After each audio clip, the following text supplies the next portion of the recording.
Alrighty, folks. Going to explain here how you need to write analysis, particularly in a history-style essay. However, this could be used in writing other types of essay. However, my background is in history, so this is going to be focusing primarily on history, though there will be some overlap. So first and foremost, when it comes to writing analysis, you need to understand what analysis actually is. So analysis is simply a chance to explain why the evidence that you are giving in your essay, in your paper, is important. Okay, the thing I like to always say is simply as you write something, so what?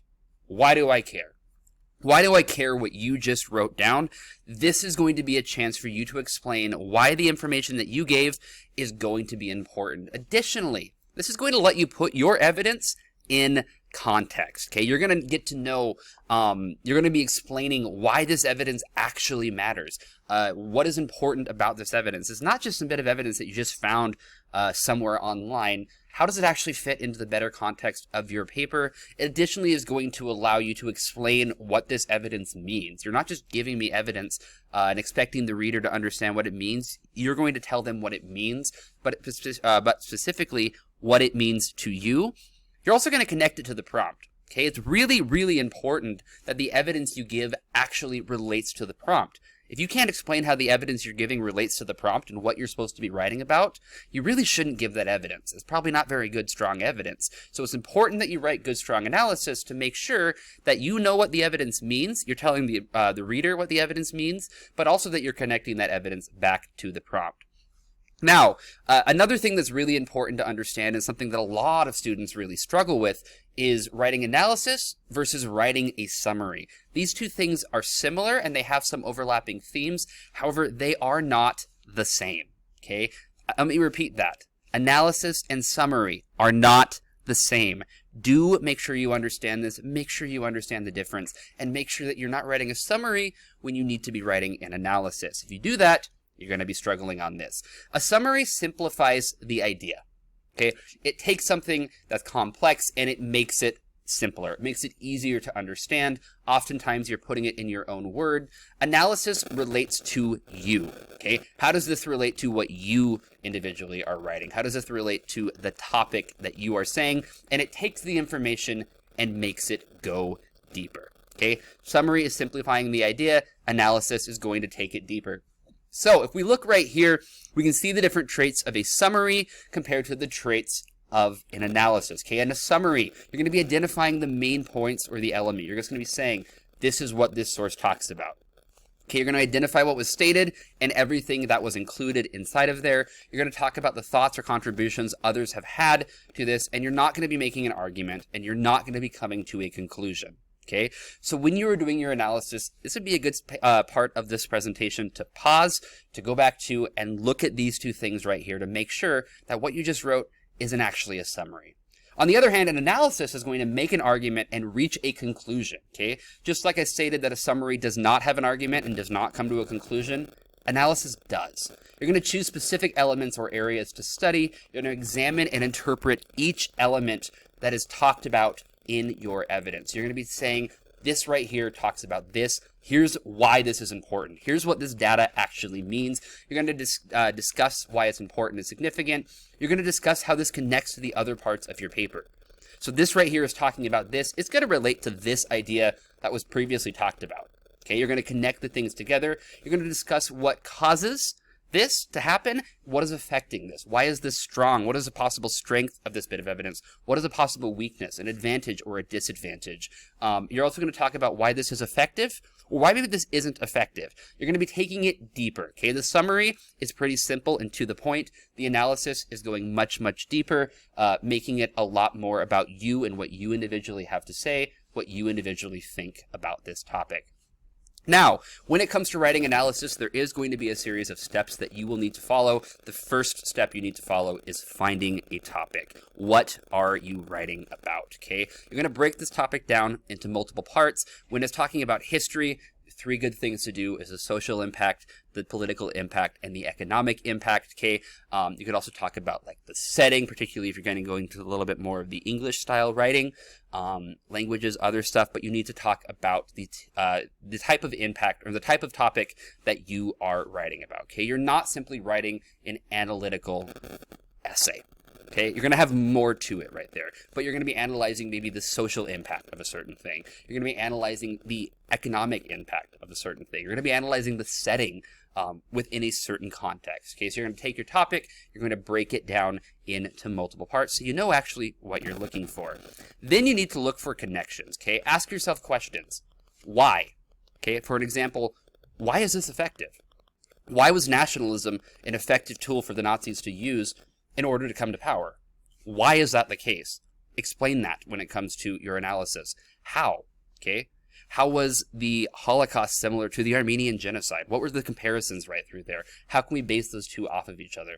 Looking how this relates to other parts. These two questions I have here are not the only two questions that you should be asking. They're simply an example so you can see what kind of questions you should be asking. But you really need to be asking, why is something happening? Why is this the way it is? Why does this matter? How does this relate to something else? How does this bit of evidence I just gave relate back to the prompt? You also want to pull in some outside information. Think back to what you already have learned. What do you already know? Okay, take this information, pull it together, and use it all in your analysis. Okay, and lastly, you need to draw a conclusion. What connections have you found?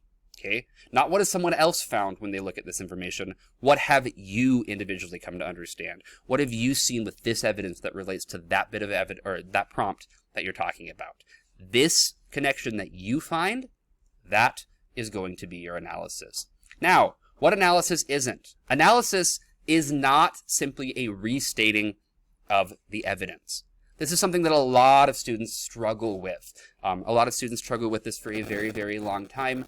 In analysis, you are not restating the evidence, okay? You are not putting the evidence in your own words. That is not analysis. That's a summary, okay? You need to be writing an analysis. So, for example, if we're looking at this prompt right here, okay, from procon.org, the prompt, Santa Claus is real, okay? That is the point, or the prompt would be whether or not Santa Claus is real. I'm saying, yeah, Santa Claus is real, okay? How am I going to be proving that? My evidence is mountains of historical data and more than 50 years of NORAD tracking information leads us to believe that Santa Claus, okay, I can't spell Claus right, oops, my bad. Okay, Santa Claus is alive and well. So, NORAD, an American government agency, okay, right here is using their data. They've been tracking Santa for over 50 years, okay? That's going to be proving that Santa Claus is alive and well. The analysis that I wrote here is NORAD has been tracking Santa for over 50 years. Because they have lots of information, we know that Santa is alive and well. This is a really bad bit of analysis. Why is it a bad bit of analysis? Because it's not analysis. It's a summary. I've simply restated the information right there, okay? I start with this analysis, bad analysis. This summary is a better way of putting it. I start with the summary by saying NORAD's been tracking Santa for over 50 years. If you look in the evidence, it's saying more than 50 years of NORAD tracking.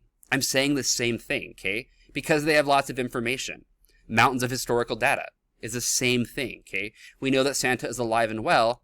Santa Claus is alive and well. It's the same bit of evidence, okay? So make sure that you are not restating your evidence and calling it analysis. That's a summary. This is not analysis. What I wrote here is not analysis. What I wrote here is summary. Okay, so we're going to look at one right here. I'm going to have you decide whether or not this is summary or this is analysis. The Wright Brothers Aeroplane Company Museum is a lively aviation museum full of images of early planes and the history of the Wright brothers. The museum is a virtual museum existing solely online. Visitors to the museum can read how the Wright brothers began as bicycle repairmen before becoming interested in building an airplane. Visitors can also get blueprints and instructions to build their own rubber band-powered model Wright Flyer. The museum is a great resource for learning not just about the Wright brothers themselves, but also about the history of flight and understanding how flight is accomplished. So looking at this this paragraph right through here, does this have a summary or does this have analysis? You tell me. Okay? This one is a summary. Okay? Why? is this a summary? Well, we're going to see right here. Number one, there's no argument or conclusion being present in this piece of writing. Okay, we know the main point is going to be that stuff down in red. Okay, we know what's included in the museum, but there's no argument being written here. Okay, this is not analysis. This is summary. Okay, make sure you understand the difference right through here. Now, if we're looking at this one right here, the Wright Brothers Aeroplane Company Museum of Pioneer Aviation is an example of the retelling of history that uses an ideology to create a public American identity that can influence behaviors. By focusing on worth ethic, and character for realizing dreams, the museum uses the American dream ideology. The ideology promotes the belief that success can be achieved by anyone, regardless of their circumstances, provided they display the behaviors of hard work, curiosity, determination, enthusiasm, and courage. The museum does this by replacing the story of that historical day at Kitty Hawk that the public is well aware of with the story of how it was the Wrights' character that led them to reaching their dream. The museum shows that the Wrights were not highly educated scientists or engineers and were only able to reach their goal of controlled flight because of their work ethic and character. The museum uses the words of courage, dedication, enthusiasm, discipline, curiosity, and gumption when describing the Wrights' identities. By creating this identity of ordinary people who were able to achieve greatness because of character and will, the museum aims to impact visitors to the museum to adopt these same behaviors. If the museum is able to provide visitors to buy into this ideology, persuade visitors to buy into this ideology, and exhibit the same behaviors themselves, this can work to create an overall productive society for America. So I ask you, is this summary or is this analysis? This one is analysis, okay? It's the same topic that we've talked about on the previous section, okay? But it makes an argument. It reaches a conclusion, okay? The examination and interpretation is done everywhere inside of that that blue bracket, okay? We're specifically talking about work ethic and character, and we're explaining why there's work ethic and character in this individual museum. Okay, there is a point that is made, there is an argument made, and this sentence, or this paragraph, comes to reach a conclusion. That's how we know that this is analysis, this is not summary. Okay, if you're a little confused on that, go back and pause the video, compare this to the section that was just previously talked about, and see how these two things are going to be different. So right here we have another one, okay? This paragraph right here says, this quotation comes from Freud's Civilization and Its Discontents. Here, Freud implies that man will only be happy when living according to the pleasure principle. The pleasure principle leads people to do or desire things that bring them pleasure. Freud presents a good point here, and he uses many examples throughout the text to support it. Now, is this summary or is this analysis? This is analysis, okay? Why is this analysis? This is analysis because it's coming to a specific conclusion. It's coming to a specific point.